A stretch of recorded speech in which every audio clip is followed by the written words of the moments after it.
కడప ఎస్పీకి కోర్టు ధిక్కార నోటీసులు ఇచ్చినటువంటి ఉదంతం ఇది. కోర్టు ధిక్కార కేసులో వైఎస్ఆర్ కడప జిల్లా ఎస్పీ ఈజీ అశోక్ కుమార్కి హైకోర్టు నోటీసులు జారీ చేసింది. కోర్టు ఆదేశాలను ఎందుకు ఉల్లంఘించారు, ఎందుకు కోర్టు ధిక్కారం కింద చర్యలు తీసుకురాదో వివరణ ఇవ్వాలని ఆయన హైకోర్టు ఆదేశించింది.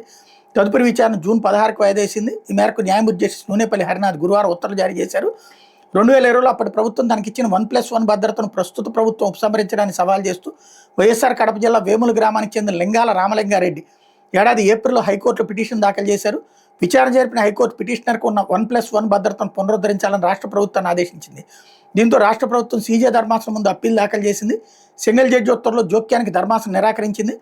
అయినా రామలింగారెడ్డికి రాష్ట్ర ప్రభుత్వం భద్రతను పునరుద్ధరించలేదు. దీంతో రామలింగారెడ్డి జిల్లా ఎస్పీ మీద తాజాగా కోర్టు ధిక్కార పిటిషన్ దాఖలు చేశారు.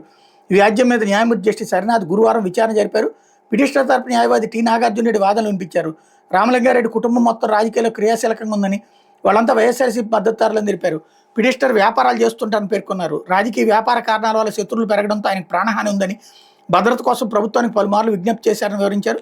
చివరికి ప్రభుత్వం 2020లో పిటిషనర్కు 1+1 భద్రత కల్పించిందని, ఇలా ఉంటే 2024 జూలైలో ప్రభుత్వం అకస్మాత్తుగా పిటిషనర్ భద్రతను ఉపసంహరించిందని పేర్కొన్నారు.